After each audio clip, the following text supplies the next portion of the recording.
Hello all. Electronics അല്ലെങ്കിൽ ഒരു communication മേഖലയിൽ വർക്ക് ചെയ്യാൻ വേണ്ടി താല്പര്യമുള്ളവരാണോ നിങ്ങൾ?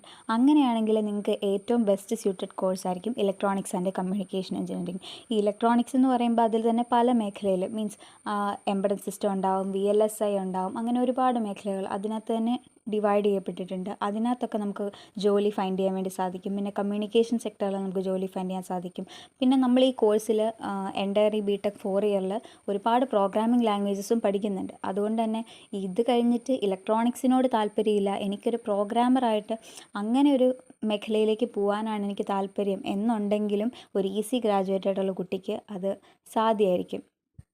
നമ്മളൊരു കോഴ്സ് എടുത്ത് അത് പഠിക്കാൻ പോകുന്നതിന് മുമ്പ് എന്താണത് ഈ പഠിക്കുന്നത്, അതിനകത്ത് ഞാനതിൽ ചേർന്നിട്ടുണ്ടെങ്കിൽ എനിക്കത് സ്യൂട്ടാവുമോ, ഇനി ഇതിൻ്റെ ഒരു ജോലിയിലേക്ക് പോയാലും ഇനിയിപ്പോൾ ഞാൻ ഇഷ്ടമില്ലാണ്ടാണ് ഇതിലേക്ക് വന്ന് ചേർന്നത്, ഓക്കെ, എന്നാൽ പോലും എനിക്കിത് പഠിച്ചെടുക്കാൻ പറ്റുമോ, അല്ലെങ്കിൽ ഇത് കഴിഞ്ഞ് എനിക്ക് കിട്ടുന്ന ജോലി ആ ജോലി എങ്ങനെയുള്ളതായിരിക്കും, ഞാൻ ചെയ്യുമ്പോൾ അത് എൻജോയ് ചെയ്ത് ഞാൻ ചെയ്യുമോ, അങ്ങനെയുള്ള കാര്യങ്ങളൊക്കെ അറിഞ്ഞിരിക്കേണ്ടതെന്ന് പറഞ്ഞിട്ടുണ്ടെങ്കിൽ നമ്മൾക്ക് ഈ ഒരു കോഴ്സിനെ തന്നെ കംപ്ലീറ്റ് ചെയ്യുന്നതിൽ നമ്മളെ ഭയങ്കരമായിട്ട് ഹെൽപ്പ് ചെയ്യുന്ന കുറേ കാര്യങ്ങളാണ്. നമുക്ക് പറ്റുന്നതെന്ന് അറിഞ്ഞിരിക്കുമ്പോഴത്തേക്കും കുറച്ചും കൂടെ എളുപ്പമായിട്ട് അതിനെ ടാക്കിൾ ചെയ്യാനും നന്നായിട്ട് പഠിക്കാനും മനസ്സിലാക്കി പഠിക്കാനും നമുക്ക് പറ്റുമല്ലോ. അപ്പം ഞാൻ ഇലക്ട്രോണിക്സ് ആൻഡ് കമ്മ്യൂണിക്കേഷൻ എഞ്ചിനീയറിംഗ് സ്റ്റുഡൻ്റാണ്. അതുകൊണ്ട് തന്നെ ഇതിൽ ഇലക്ട്രോണിക്സിനെ പറ്റി പ്രത്യേകിച്ച് വലിയൊരു അറിവില്ലാണ്ടാണ് ഞാൻ ഇലക്ട്രോണിക്സ് എടുത്തത്. പക്ഷേ എടുത്ത് കഴിഞ്ഞ് കുറച്ച് നാൾ കഴിഞ്ഞപ്പം ആദ്യത്തെ കുറേ നാൾ പോയി, പക്ഷേ അത് കഴിഞ്ഞ് കുറച്ച് നാൾ കഴിഞ്ഞപ്പോൾ എനിക്ക് അതിനോടൊരു ക്യൂരിയോസിറ്റി ഡെവലപ്പ് ചെയ്ത് വന്ന് പിന്നെ പഠിക്കുമായിരുന്നു. പിന്നെ ഈ സപ്ലി എന്നൊക്കെ കേൾക്കാൻ രസമേ ഉണ്ടാവുള്ളൂ, അതത്ര രസമുള്ള കാര്യമല്ല. അതുകൊണ്ട് തന്നെ നമ്മൾക്ക് എന്താണ് പഠിക്കാനുള്ളത് എന്ന് നമുക്ക് ഒന്ന് അറിഞ്ഞിരിക്കാം. ഇപ്പം നമ്മൾ ഡിസ്കസ് ചെയ്യാൻ പോകുന്ന 2019 സ്കീം വെച്ചിട്ടായിരിക്കും, നിങ്ങളിനി ചേരാൻ പോകുന്ന 2024 സ്കീം വെച്ചിട്ടായിരിക്കും നിങ്ങളെ പഠിപ്പിക്കുക. പക്ഷേ എന്നാലും ഓവറോൾ ഇന്നതൊക്കെയാണ് ഇതിനകത്ത് വരുന്നത് എന്നൊന്നറിഞ്ഞിരിക്കാൻ വേണ്ടിയിട്ട് ഈ വീഡിയോ നിങ്ങൾക്ക് ഹെൽപ്ഫുൾ ആയിരിക്കും.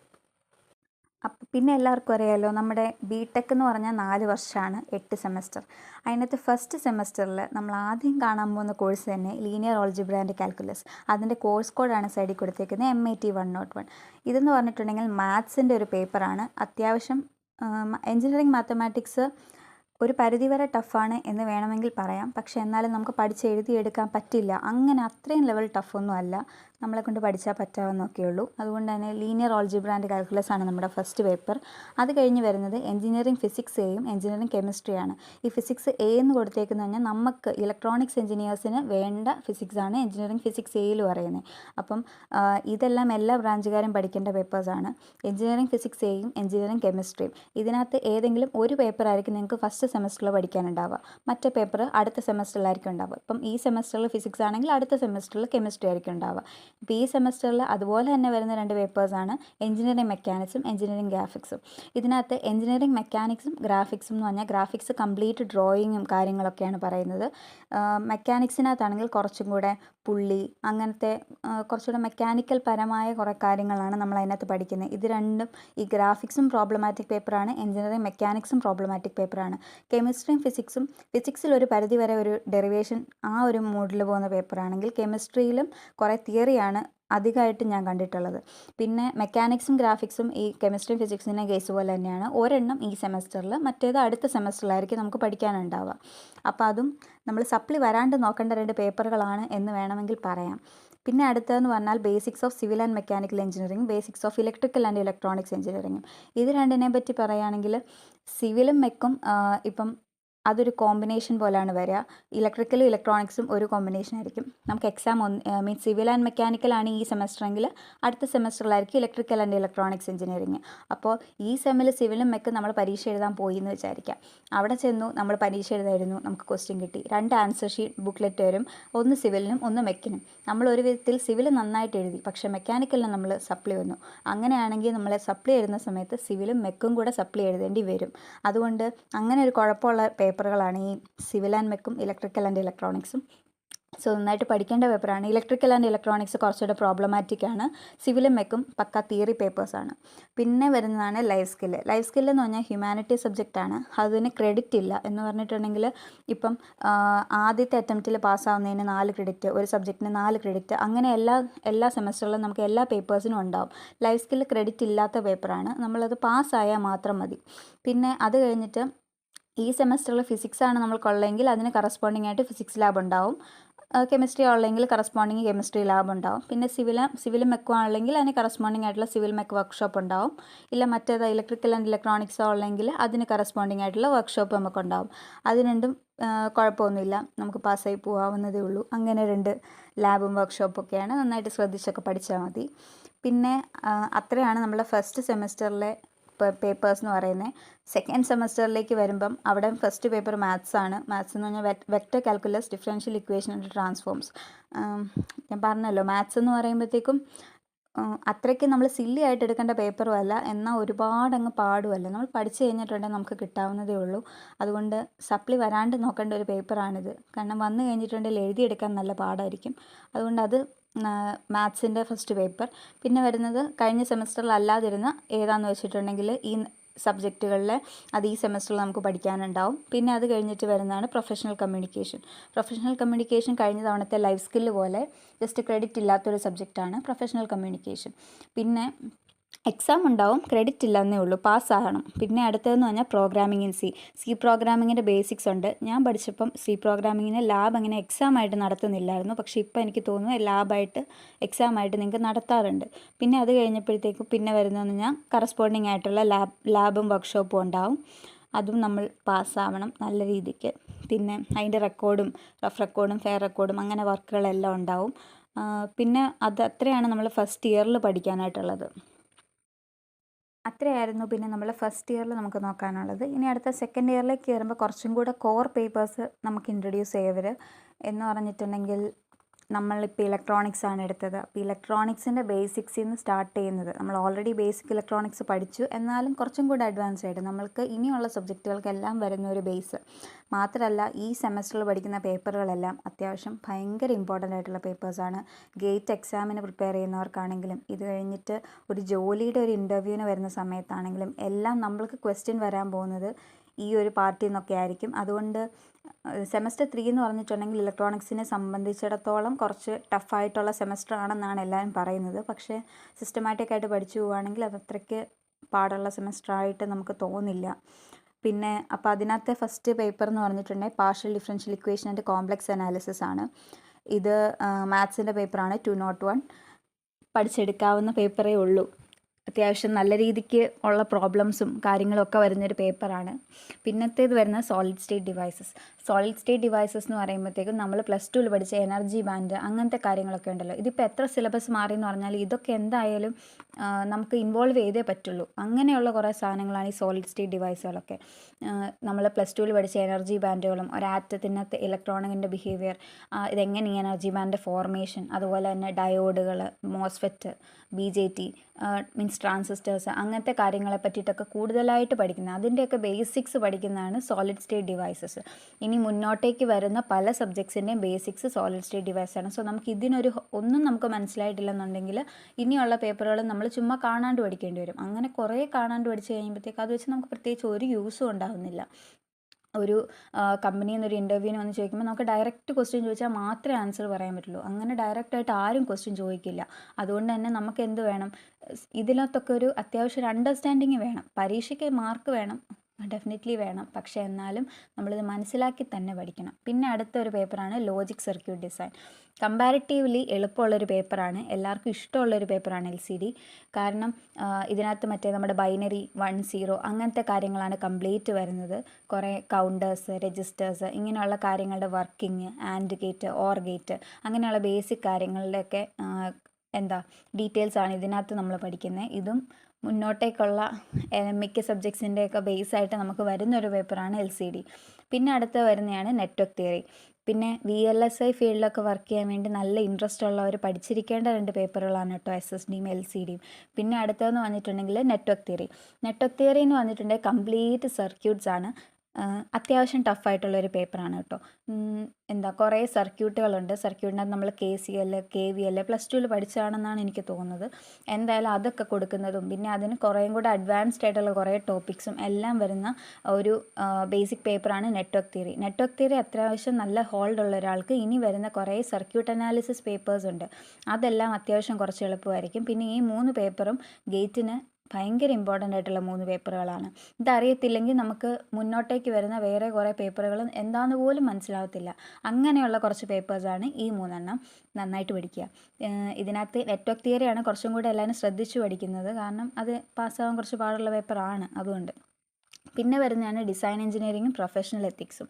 ഡിസൈൻ എഞ്ചിനീയറിംഗ് പ്രൊഫഷണൽ എത്തിക്സും കഴിഞ്ഞ തവണത്തെ നമ്മളെ കെമിസ്ട്രി ഫിസിക്സ് പറയുന്ന പോലെയാണ്. ഏതെങ്കിലും ഒരെണ്ണം ഈ സെമസ്റ്ററിലും അടുത്ത സെമസ്റ്ററിലും ആയിരിക്കും ഉണ്ടാകുന്നത്. ഡിസൈൻ ആൻഡ് എഞ്ചിനീയറിംഗ് എന്ന് പറയുമ്പം നമ്മളിപ്പോൾ പ്രൊജക്റ്റൊക്കെ ചെയ്യുന്ന സമയത്ത് കുറേ എന്തുണ്ടാവും, നമുക്ക് സബ്ജക്ട്സ് കുറേ സ്റ്റേജസിൽ കൂടെ കഴിഞ്ഞ് പോയിട്ടായിരിക്കും നമുക്ക് എന്ത് കിട്ടുക, പ്രൊജക്റ്റിൻ്റെ ഫൈനൽ ഔട്ട്കം കിട്ടുക. അപ്പോൾ ആ ഓരോ സ്റ്റേജസ് യൂസറിൽ നിന്നൊരു കസ്റ്റമർ റിക്വയർമെൻറ്റ് എടുക്കുന്നത് തൊട്ട് ഏറ്റവും അവസാനം ഒരു പ്രൊഡക്റ്റിനെ മാർക്കറ്റ് ചെയ്യുന്നത് വരെയുള്ള കാര്യങ്ങൾ മൊത്തം ഈ ഡിസൈൻ എഞ്ചിനീയറിങ്ങിൻ്റെ അകത്ത് നമ്മളെ പഠിപ്പിക്കും. അങ്ങനെയുള്ളൊരു പേപ്പറാണ്, യൂസ്ഫുൾ ആയിട്ടുള്ളൊരു പേപ്പറാണ്. നമുക്കത് ഇമ്പോർട്ടൻ്റ് ആയിട്ടുള്ളൊരു പേപ്പറാണ് ഡിസൈൻ ആൻഡ് എഞ്ചിനീയറിങ്. അതിന് ക്രെഡിറ്റ് ഉണ്ട്. പിന്നെ അടുത്ത പ്രൊഫഷണൽ എത്തിക്സ്, അത് ജസ്റ്റ് ഒരു തിയറി പേപ്പറാണ്. ഒരു പ്രൊഫഷണൽ കീപ്പ് ചെയ്യേണ്ട എത്തിക്സ് അങ്ങനത്തെ കാര്യങ്ങളെ പറ്റിയിട്ടൊക്കെയാണ് കൂടുതൽ അതിനകത്ത് പറയുന്നത്. പിന്നെ വരുന്ന പേപ്പറാണ് സസ്റ്റൈനബിൾ എഞ്ചിനീയറിങ്. സസ്റ്റൈനബിൾ എഞ്ചിനീയറിങ് പക്ക തിയറി പേപ്പറാണ്. ജസ്റ്റ് നമ്മൾ ഈ കുറേ എഴുതി മാർക്ക് മേടിക്കുന്ന കൂട്ട് പേപ്പറുകളില്ലേ, അതുപോലൊരു പേപ്പറാണ്. ശരിക്കും എല്ലാവരും അത് എളുപ്പമാണെന്നും പറഞ്ഞ് വിട്ടിട്ട് പോകും. പക്ഷേ അവിടെ ചെല്ലുമ്പോൾ നമുക്ക് എന്തെങ്കിലും എഴുതാൻ പറഞ്ഞാൽ എന്തെങ്കിലുമൊക്കെ പഠിച്ചിട്ട് വേണം. അതുകൊണ്ട് അതങ്ങനെ ഒരു പേപ്പറാണ്. പിന്നെ അടുത്തത് തന്നെ scientific computing lab. Scientific computing lab അതിനകത്ത് പൈത്തൺ കൂടുതലായിട്ടും വരുന്നത്. പൈത്തൺ പ്രോഗ്രാമിങ്, അതിൻ്റെ കാര്യങ്ങളെ കുറച്ചും കൂടെ പഠിക്കുന്നതാണ് നമ്മൾ സയൻറ്റിഫിക് കമ്പ്യൂട്ടിംഗ് ലാബ്. പിന്നെ അടുത്തതെന്ന് പറഞ്ഞിട്ടുണ്ടെങ്കിൽ എൽ സി ഡിയുടെ ലാബ്, ലോജിക് സർക്യൂട്ട് ഡിസൈൻ എന്ന് പറയുന്ന തിയറി പേപ്പറിന് പാരലായിട്ട് പോകുന്ന ലാബാണ് LCD ലാബ്. അതും നന്നായിട്ട് യൂട്ടിലൈസ് ചെയ്യുന്നവർക്ക് ആ ഒരു കോൺസെപ്റ്റിൽ നല്ലൊരു ഹോൾഡ് ഉണ്ടാവും. അത് ഫ്യൂച്ചറിൽ പ്രൊജക്റ്റ് ചെയ്യുന്ന സമയത്തും ഒരു ജോലിക്ക് വേണ്ടി അപ്ലൈ ചെയ്യുന്ന സമയത്തും ഒക്കെ ഭയങ്കരമായിട്ട് ഹെൽപ്പ് ചെയ്യും. പിന്നെ ഈ സെമസ്റ്റർ തൊട്ടാണ് നമുക്ക് എന്ത് തുടങ്ങുന്നത്, മൈനർ, ഹോണർ അങ്ങനത്തെ കാര്യങ്ങളൊക്കെ തുടങ്ങുന്നത്. മൈനർ എന്ന് പറയുമ്പോഴത്തേക്കും നമുക്ക് പല ഡിപ്പാർട്ട്മെൻറ്റ്സ് ഉണ്ടാവും. ആ ഡിപ്പാർട്ട്മെൻറ്റ്സിൽ നിന്ന് ഏതെങ്കിലും ഒരു ഡിപ്പാർട്ട്മെൻറ്റ് ഓഫർ ചെയ്യുന്ന ഏതെങ്കിലും ഒരു ബാസ്ക്കറ്റ് ഓഫ് മൈനർ നമുക്ക് സെലക്ട് ചെയ്യാൻ പറ്റും. അതൊക്കെ കോളേജിൽ നമുക്ക് മെയിനായിട്ട് പറഞ്ഞു തരും ഏതാണ് നമ്മൾ പ്രൊവൈഡ് ചെയ്യുന്നത്. അപ്പോൾ നമ്മളത് നോക്കി എടുത്താൽ മതി. മൈനറിന് അങ്ങനെ ഇത്ര CGPA ഉള്ളവർക്കേ എടുക്കാൻ പറ്റുള്ളൂ അങ്ങനെയൊന്നുമില്ല. പക്ഷേ മൈനർ എടുക്കുമ്പം മൈനറിൻ്റെ പേപ്പേഴ്സ്, മുന്നോട്ട് വരുന്ന മൈനേഴ്സിൻ്റെ എല്ലാ പേപ്പറും നമ്മൾ എന്ത് ചെയ്യണം, ക്ലിയർ ചെയ്ത് പോകണം. എവിടെയെങ്കിലും വെച്ച് മൈനറിനൊരു സപ്ലി വന്നിട്ടുണ്ടെങ്കിൽ മൈനർ പോവും നമ്മുടെ. പക്ഷേ ഹോണേഴ്സ് അങ്ങനെയല്ല. ഹോണേഴ്സ് എന്ന് പറഞ്ഞിട്ടുണ്ടെങ്കിൽ നമുക്ക് ഇത്ര CGPA ഉള്ളവർക്ക് സപ്ലി ഒന്നും പാടില്ല. ഫസ്റ്റ് സെക്കൻഡ് സെമസ്റ്ററിൽ സപ്ലി ഒന്നും പാടില്ല. പിന്നെ ഇത്ര CGPA, അത്രയും CGPAക്ക് എബവ് ഉള്ളവർക്ക് 7.5 ആണെന്ന് തോന്നുന്നു, അതിന് എബവ് ഉള്ളവർക്കാണ് ഹോണേഴ്സ് എടുക്കാൻ വേണ്ടിയിട്ട് പറ്റുക. ഹോണേഴ്സ് എടുത്തിട്ടുണ്ടെങ്കിൽ ഇതുപോലെ തന്നെയാണ്, സപ്ലി വരാൻ പറ്റില്ല. ഓണേഴ്സിൻ്റെ സപ്ലി എന്ന് പറയുമ്പോഴത്തേക്കും ഒരു സബ്ജക്റ്റിനും 8ാമത്തെ സെമസ്റ്റർ വരെ സപ്ലി വരാൻ പറ്റില്ല. ഹോണേഴ്സിൻ്റെ പേപ്പറിനും സപ്ലി വരാൻ പറ്റില്ല. മൈനറിന് ഹോൾഡ് ചെയ്യാൻ വേണ്ടി നമ്മൾ എന്ത് ചെയ്യുന്നത്, മൈനറിൻ്റെ പേപ്പറിന് സപ്ലി വരാതിരുന്നാൽ മതി. ഹോണേഴ്സിന് പക്ഷേ അങ്ങനെയല്ല, ഒരു പേപ്പറിന് സപ്ലി വരാൻ പാടില്ല, ഹോണേഴ്സിൻ്റെ പേപ്പറിന് സപ്ലി വരാൻ പാടില്ല. അത്രയാണ് സെമസ്റ്റർ 3 നമുക്ക് മെയിനായിട്ടുള്ള സബ്ജക്ട്സ്. പിന്നെ അടുത്ത സെമസ്റ്റർ 4 പോകാൻ probability, random process and numerical methods. നമ്മളിപ്പോൾ ഫസ്റ്റ് സെമ്മോട്ട് നോക്കിയ മാത്സുകളിലെ ഏറ്റവും എളുപ്പമുള്ള മാത്സ് ഇത് തന്നെയാണ്. ഈ സെമസ്റ്ററിലൂടെ മാത്സ് ഉള്ളൂ. പിന്നെ അടുത്ത് വരുന്ന അനലോഗ് സർക്യൂട്ട്സ് എന്ന് പറയുമ്പോഴത്തേക്കും കുറച്ചും കൂടെ നമ്മൾ ആംപ്ലിഫയർ സർക്യൂട്ട്സ് അങ്ങനെ കുറച്ചുകൂടെ സർക്യൂട്ടുകളെ പറ്റി നമുക്ക് യൂസ് ചെയ്യാൻ പറ്റുന്ന ഒരു സിസ്റ്റത്തിൽ യൂസ് ചെയ്യാൻ പറ്റുന്ന കുറച്ചും കൂടെ സർക്യൂട്ടുകളെ പറ്റി കൂടുതൽ പഠിക്കുകയാണ് അനലോഗ് സർക്യൂട്ട്സ്. ഇതിന് നെറ്റ്വർക്കും SSD ഒക്കെയാണ് ഇതിൻ്റെ ഒരു ബേസ് എന്ന് പറയുന്നത്. അപ്പം അനലോഗ് സർക്യൂട്ട്സ് അത്യാവശ്യം പാടുള്ള ഒരു പേപ്പറാണ്. പക്ഷേ എഴുതി എടുക്കാവുന്നുള്ളൂ. ഇഷ്ടംപോലെ സർക്യൂട്ടുകൾ നമ്മൾ കുറേ പഠിക്കേണ്ടിയുണ്ട്. ഡെറിവേഷൻസ് ഉണ്ട്, പ്രോബ്ലംസ് ഉണ്ട്, അതുപോലെ തന്നെ തിയറി ഉണ്ട്. പിന്നെ അടുത്തതെന്ന് പറഞ്ഞാൽ സിഗ്നൽസ് ആൻഡ് സിസ്റ്റംസ് എന്ന് പറഞ്ഞാൽ പക്ക ഒരു പ്രോബ്ലമാറ്റിക് പേപ്പറാണ്. കുറേ ചെറിയ പ്രോബ്ലംസ് ആണ്. പക്ഷേ ട്രിക്കി പ്രോബ്ലംസ് ആയിരിക്കും കുറച്ചും കൂടെ ഉണ്ടാവുക. ആപ്ലിക്കേഷൻ ലെവലാണ് വരുന്നത്. കുഴപ്പമില്ലാത്തൊരു പേപ്പറാണ്. പിന്നെ അടുത്തത് തന്നെ computer architecture and micro controller. CAM എന്ന് പറയും. CAM എന്ന് പറഞ്ഞാൽ കുറച്ചും കൂടെ നമ്മളുടെ സിസ്റ്റം ഹാർഡ്വെയറിനെ പറ്റി കുറച്ചും കൂടെ നന്നായിട്ട് പഠിക്കാനും, അതുപോലെ തന്നെ coding means embedded C code, ആ കോഡിംഗ് ലാംഗ്വേജിനെ പറ്റി കുറച്ചും കൂടെ പഠിക്കാനും ഒക്കെ പറ്റുന്നൊരു പേപ്പറാണ് CAM. പക്ക ഒരു പ്രോഗ്രാംസ് ഉണ്ടാവും ക്വസ്റ്റ്യൻ പരീക്ഷയ്ക്ക്. പിന്നെ അതുപോലെ തന്നെ തിയറിയാണ് കൂടുതലും വരുന്നത്. ഒരുപാട് തിയറി ഉണ്ട്. അങ്ങനെ അത്രയും തിയറിയാണ് ഇതിനകത്ത് വരുന്നത്. പിന്നെ അടുത്തത് ഡിസൈൻ എഞ്ചിനീയറിങ്ങും പ്രൊഫഷണൽ എത്തിക്സും. അതിലേതെങ്കിലും ഒരു പേപ്പറായിരിക്കും ഈ സെമസ്റ്ററിൽ ഉണ്ടാവുക. പിന്നെ കോൺസ്റ്റിറ്റ്യൂഷൻ ഓഫ് ഇന്ത്യ, അതൊരു തിയറി പേപ്പറാണ്, ക്രെഡിറ്റ് ഇല്ല. അങ്ങനത്തെ തിയറി പേപ്പറാണ്. പിന്നത്തേന്ന് പറഞ്ഞാൽ analog circuit and simulation lab. അതായത് ഈ സെമസ്റ്ററിലെ അനലോഗ് സർക്യൂട്ട്സിൻ്റെ പാരലൽ പോകുന്ന ലാബാണ് analog circuit and simulation lab. പിന്നെ നമ്മളുടെ കമ്പ്യൂട്ടർ ആർക്കിടെക്ചർ ആൻഡ് മൈക്രോ കൺട്രോളറിനകത്ത് എംബഡഡ് സി ഉണ്ടാവും. ആ എംബഡഡ് സി പ്രോഗ്രാമിംഗ് ആണ് മൈക്രോ കൺട്രോളർ ലാബിനകത്ത് കുറച്ചും കൂടെ വരുന്നത്. പിന്നെ റെമഡിയൽ എന്ന് പറഞ്ഞാൽ മൈനറും ഹോണറും ഒന്നും ഇല്ലാത്തവർക്ക് ആ സമയത്ത് റെമഡിയലായിട്ട് യൂസ് ചെയ്യാമെന്നാണ് അവർ ഉദ്ദേശിച്ചിരിക്കുന്നത്. പിന്നെ മൈനറും ഹോണറും അതിൻ്റെ ക്ലാസ്സസ് ഉണ്ടാവും. ഇത്രയാണ് നമുക്ക് സെമസ്റ്റർ 4 സെക്കൻഡ് ഇയറിൽ അത്രയുണ്ട് പഠിക്കാൻ വേണ്ടിയിട്ട്. ഇനി അടുത്ത തേർഡ് ഇയറിലേക്ക് വരുമ്പോഴത്തേക്കും സെമസ്റ്റർ 5 സ്റ്റാർട്ടിങ്ങിൽ തന്നെ നമുക്ക് first paper LIC linear integrated circuits. കഴിഞ്ഞ സെമ്മിലെ അനലോഗിൻ്റെ പഠിച്ച സെയിം കോൺസെപ്റ്റ്സ് ഒക്കെ തന്നെ നമ്മൾ ഇവിടെ അവിടെ നമ്മൾ BJT വെച്ച് ചെയ്ത കാര്യങ്ങളെല്ലാം ഇവിടെ നമ്മൾ ഓപ്പാമ്പ് എന്ന് പറഞ്ഞ വേറെ IC വെച്ച് ചെയ്യുന്നു. അങ്ങനെ കുറച്ചും കൂടെ ഡെറിവേഷനും പ്രോബ്ലംസും അങ്ങനത്തെ വരുന്ന പേപ്പറുകളാണ് ഇതൊക്കെ. LIC ഒക്കെ എന്ന് പറഞ്ഞിട്ടുണ്ടെങ്കിൽ സർക്യൂട്ടുകൾ കുറേ കാണാണ്ട് പഠിക്കാൻ കാണും. പിന്നെ അതുപോലെ തന്നെ കുറേ ഡെറിവേഷൻസ് ഉണ്ടാവും, പറഞ്ഞ പോലെ കുറേ പ്രോബ്ലംസ് ഉണ്ടാവും. അങ്ങനെ ഒരു പേപ്പറാണ് LIC. പിന്നെ ഉള്ളതാണ് ഡിജിറ്റൽ സിഗ്നൽ പ്രോസസ്സിങ്. കഴിഞ്ഞ സെമ്മിൽ പഠിച്ച SAS-ൻ്റെ സിഗ്നൽസ് ആൻഡ് സിസ്റ്റത്തിൻ്റെ ബാക്കിയായിട്ട് വരുന്ന പേപ്പറാണ് ഡിജിറ്റൽ സിഗ്നൽ പ്രോസസ്സിങ്. അതും പക്ക പ്രോബ്ലമാറ്റിക് പേപ്പറാണ്. പിന്നെ അത് കഴിഞ്ഞ് വരുന്നതാണ് കമ്മ്യൂണിക്കേഷൻ്റെ സ്റ്റാർട്ടിംഗ് ആണ് അനലോഗ് ആൻഡ് ഡിജിറ്റൽ കമ്മ്യൂണിക്കേഷൻ. ഇതും തിയറി എന്ന് നമുക്ക് കംപ്ലീറ്റ് തിയറിയാണെന്ന് പറയാൻ പറ്റില്ല, കുറേയൊക്കെ പ്രോബ്ലമും ഇതിനകത്തുണ്ട്. പക്ഷെ എന്നാലും മജോറിറ്റി ഒരു തിയറി പേപ്പറായിട്ടാണ് നമ്മളിതിനെ കാണുന്നത്. പിന്നെ അടുത്തത് കൺട്രോൾ സിസ്റ്റത്തിൻ്റെ സ്റ്റാർട്ടിങ് തൊട്ട് എൻഡ് വരെ വരുന്നത് പ്രോബ്ലം തന്നെയാണ്. കൺട്രോൾ സിസ്റ്റത്തിനകത്ത് കുറേ ഡ്രോയിങ്ങും അങ്ങനത്തെ കാര്യങ്ങളാണ് കൂടുതലായിട്ടും വരുന്നത്. ഒരു സിസ്റ്റത്തിൻ്റെ സ്റ്റെബിലിറ്റി അങ്ങനത്തെ കാര്യങ്ങളെ പറ്റിയാണ് കൂടുതൽ ഈ കൺട്രോൾ സിസ്റ്റം എന്ന് പറയുന്നൊരു പേപ്പറിൽ നമ്മൾ പഠിക്കുന്നത്. പിന്നെ വരുന്നതാണ് ഈ സെമ്മിൽ മറ്റേ 2 സെമസ്റ്ററിലാക്കി മാറ്റി പഠിക്കുന്ന പേപ്പറാണ് ഇൻഡസ്ട്രിയൽ എക്കണോമിക്സ് ആൻഡ് ഫോറിൻ ട്രേഡും മാനേജ്മെൻറ്റ് ഫോർ എഞ്ചിനീയേഴ്സും. രണ്ടും കുഴപ്പമൊന്നും ഇല്ലാത്ത പേപ്പറാണ്. ഒരെണ്ണം എക്കണോമിക്സ് സംബന്ധമായിട്ടുള്ള കാര്യങ്ങളും പേറ്റൻറ്റ് അങ്ങനത്തെ കാര്യങ്ങളെ പറ്റിയൊക്കെയാണ് പറയുന്നതെങ്കിൽ അടുത്തത് മാനേജ്മെൻറ്റ് ഫോർ എഞ്ചിനീയേഴ്സ് എന്ന് പറഞ്ഞാൽ ഒരു ബെറ്റർ മാനേജർ, പ്രൊഫഷണൽ മാനേജ്മെൻറ്റ് അങ്ങനത്തെ കാര്യങ്ങളൊക്കെയാണ് പറയുന്നത്. പിന്നെ അടുത്ത ഈ സെമ്മിൽ ക്രെഡിറ്റ് ഇല്ലാത്ത പേപ്പറാണ് ഡിസാസ്റ്റർ മാനേജ്മെൻറ്റ്. ഇതുപോലെ കഥ പോലെ എഴുതി പോകേണ്ട പേപ്പറാണ്. പക്ഷേ കഥ എഴുതാനായിട്ടുള്ള കണ്ടൻറ്റ് ഈ കോഴ്സിൻ്റെ നമ്മളെ നോട്ട് നോക്കി പഠിച്ചാലേ കിട്ടുള്ളൂ. അവിടെ ചെന്നിട്ട് കഥ എഴുതാം എന്ന് വെച്ചിരുന്നിട്ടുണ്ടെങ്കിൽ പാസ്സാവത്തില്ല. അങ്ങനത്തെ ഒരു പേപ്പറാണ് ഡിസാസ്റ്റർ മാനേജ്മെൻറ്റ്. പിന്നെ അടുത്തതെന്ന് പറഞ്ഞിട്ടുണ്ടെങ്കിൽ ഇതിനകത്ത് നമ്മളുടെ analog integrated circuit and simulation lab എന്ന് പറഞ്ഞാൽ ഈ ലീനിയർ ഇൻ്റഗ്രേറ്റഡ് സർക്യൂട്ട്സിൻ്റെ ബാക്കി അതിന് പാരലായിട്ട് വരുന്ന ലാബാണ്. അതിനകത്ത് സിമുലേഷൻ എന്ന് പറഞ്ഞിട്ടുണ്ടെങ്കിൽ ഇവിടെ ഇത്ര എക്സ്പെരിമെൻറ്റ്സ് ഹാർഡ്വെയറും കാണും, ഇത്ര എക്സ്പെരിമെൻറ്റ്സ് സോഫ്റ്റ്വെയർ ചെയ്യേണ്ടതും കാണും. ഇനി അടുത്ത കഴിഞ്ഞാൽ ഡിജിറ്റൽ സിഗ്നൽ പ്രോസസ്സിംഗ് ലാബ്. അത് ഈ ഡിജിറ്റൽ സിഗ്നൽ പ്രോസസ്സിംഗ് എന്ന് പറയുന്ന തിയറി പേപ്പറിന് പാരലായിട്ട് പോകുന്ന ലാബാണ്. അത് കംപ്ലീറ്റ് പ്രോഗ്രാമിംഗ് ആണ് വരുന്നത്. നമ്മളിവിടെ മാറ്റ്ലാബ് കോഡാണ് യൂസ് ചെയ്യുന്നത്. അത് കമ്മ്യൂണിക്കേഷൻ എഞ്ചിനീയേഴ്സിന് ഇത് കഴിഞ്ഞ് കമ്മ്യൂണിക്കേഷനിലേക്ക് പോകുന്ന ആൾക്കാർ കോൺസെൻട്രേറ്റ് ചെയ്യേണ്ട ഒരു കോഡിങ്ങാണ് മാറ്റ്ലാബിൽ പ്രോഗ്രാമിംഗ് ഒക്കെ ചെയ്യാൻ വേണ്ടിയിട്ട് നമ്മൾ ബെറ്ററായിട്ട് ആ ഒരു ഫീൽഡിൽ നിൽക്കേണ്ടവർ അതൊക്കെ പഠിക്കുക. ബേസിക്സിലൊക്കെ പഠിച്ചു തുടങ്ങിക്കോളുക, നല്ലതാണ് അങ്ങനെ പഠിച്ചാലും. പിന്നെ അത് കഴിഞ്ഞിട്ട് മൈനർ, ഹോണർ, റെമഡിയൽ തന്നെയാണ് വരുന്നത്. ഇത് കഴിഞ്ഞിട്ട് പിന്നെ അടുത്ത സെമസ്റ്റർ എന്ന് പറയുമ്പോഴത്തേക്കും അതിനകത്ത് വരുന്ന ഫസ്റ്റ് പേപ്പറാണ് ഇലക്ട്രോമാഗ്നറ്റിക്സ് കംപ്ലീറ്റ് ഡെറിവേഷനായിട്ട് വരുന്നൊരു പേപ്പറാണ്. ഒരു വേവ് എങ്ങനെ ഒരു മീഡിയത്തിൽ കൂടെ ട്രാവൽ ചെയ്യുന്നു, അപ്പോൾ അതിന് എന്തൊക്കെ സംഭവിക്കുന്നു, ഇങ്ങനെയുള്ള ഇലക്ട്രോമാഗ്നറ്റിക് വേവുകളെ പറ്റിയും വേവ് ഗൈഡുകളെ പറ്റിയും ട്രാൻസ്മിഷൻ എങ്ങനെ നടക്കുന്നു, കമ്മ്യൂണിക്കേഷൻ്റെ ബാക്കിയായിട്ട് വരുന്നതാണ്. ഇതൊക്കെ പറയുന്ന ഒരു പേപ്പറാണ് ഇലക്ട്രോമാഗ്നറ്റിക്സ്. പക്ക ഡെറിവേഷനും പ്രോബ്ലവും ആയിട്ടുള്ള പേപ്പറാണ്. തിയറി അങ്ങനെ ഇല്ല. തുടക്കം ഫസ്റ്റ് പേജ് തൊട്ട് ഡെറിവേഷൻ വരുന്നൊരു പേപ്പറാണ്. 3 മാർക്ക് വരെ ഡെറിവേഷൻ ചോദിക്കുന്നൊരു പേപ്പറാണ് ഇലക്ട്രോമാഗ്നറ്റിക്സ്. പിന്നെ അടുത്തതെന്ന് വന്നിട്ടുണ്ടെങ്കിൽ VLSI circuit design complete theory വരുന്നൊരു പേപ്പറാണ്. നമ്മളുടെ നമ്മൾ ആദ്യം പഠിച്ച LCD, അനലോഗ്, LIC ഇതിൻ്റെ ഒക്കെ ബാക്കിയായിട്ട് വരുന്നൊരു പേപ്പറാണ് നമ്മളുടെ VLSI സർക്യൂട്ട് ഡിസൈൻ. പഠിക്കാൻ രസമുള്ളൊരു പേപ്പറാണ്.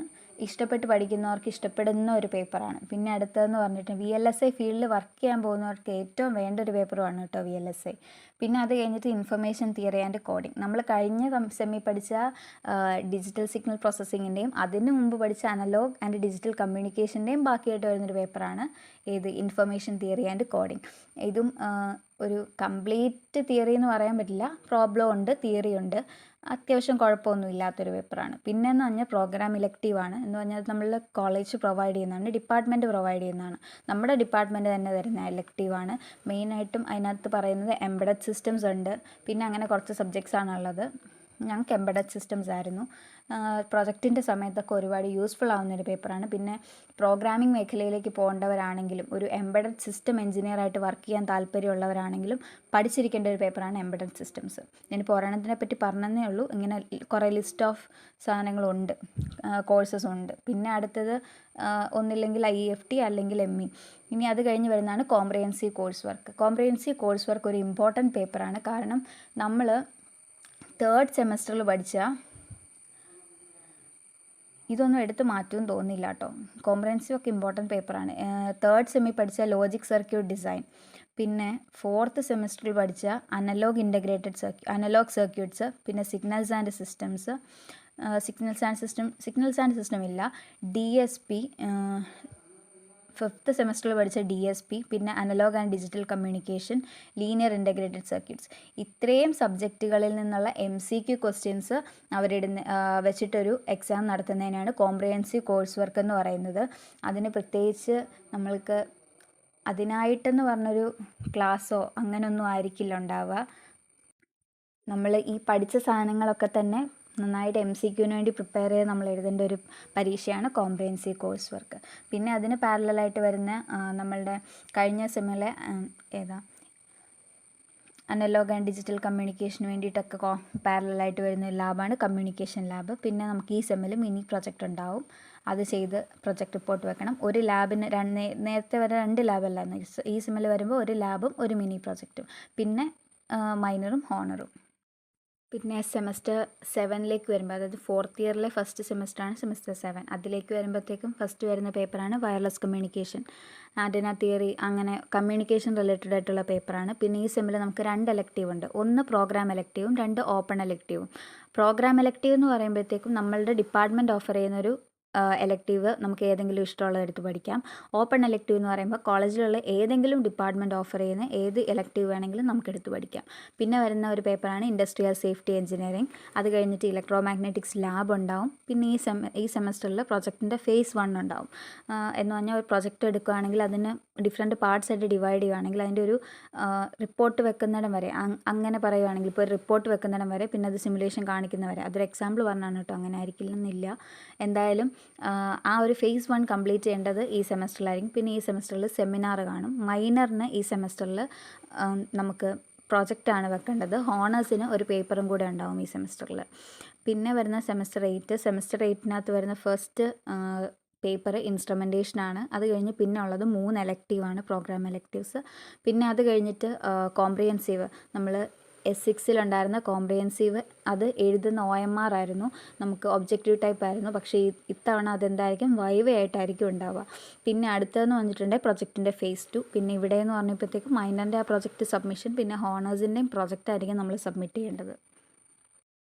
ഇത്രയും ഡീറ്റെയിൽ ആയിട്ട് ഓരോ സബ്ജക്റ്റും എന്താണെന്ന് ഇപ്പോൾ കംപ്ലീറ്റ് ചെയ്യാൻ ആ സിലബസ് എടുത്ത് വെച്ച് പറഞ്ഞിട്ടുണ്ടെങ്കിൽ നിങ്ങൾക്കത് കംപ്ലീറ്റ് മനസ്സിലാവണമെന്നില്ല. അപ്പം എല്ലാം എന്താണ് ഇതിനകത്ത് വരുന്നത്, ഇന്നതൊക്കെയാണ് പ്രോബ്ലംസ് ആണ്, ഇത്ര തിയറി ഉണ്ട്, ഇന്നതുപോലൊക്കെ ഇതിനകത്ത് പഠിക്കാനുണ്ട്, സർക്യൂട്ടുകളാണ്, ഇത്രയൊക്കെ ഒന്ന് മനസ്സിലാക്കി തരിക എന്നുള്ളൊരു ഉദ്ദേശമായിരുന്നു. കാരണം ഇത് വെച്ചിട്ട് നിങ്ങൾ തന്നെ നോക്കുക, ഇതെനിക്ക് ഇഷ്ടപ്പെടുന്നതാണെങ്കിൽ മാത്രമേ ഇലക്ട്രോണിക്സ് എടുക്കുക, അല്ലാത്തവർക്ക് ഇതൊരു ബർഡനായിട്ട് തോന്നും. പക്ഷേ ഇതൊരിക്കലും ഒരു ഭയങ്കര ചെയ്താൽ തീരുകയില്ല അങ്ങനെ ഒരു കോഴ്സൊന്നും അല്ല. അത്യാവശ്യം കുറച്ചൊന്ന് മെനക്കെട്ട് പഠിച്ചു കഴിഞ്ഞിട്ടുണ്ടെങ്കിൽ കിട്ടിയാൽ നല്ലതാണ്. പിന്നെ കമ്പ്യൂട്ടർ സയൻസുകാരെ പോലെ അത്രയും നമുക്ക് പെട്ടെന്ന് ജോലി കിട്ടാൻ വേണ്ടിയിട്ടുള്ള സാധ്യതകൾ കുറവായിരിക്കും. കുറച്ചും കൂടെ നമുക്ക് നല്ല കണ്ടൻറ് ഉണ്ടെങ്കിൽ, മീൻസ് നന്നായിട്ട് കോർ കോൺസെപ്റ്റുകൾ നന്നായിട്ട് അറിയുന്നവർക്കാണെങ്കിൽ ഒരിക്കലും ജോലി ഇല്ലാണ്ടൊന്നും പോകത്തില്ല.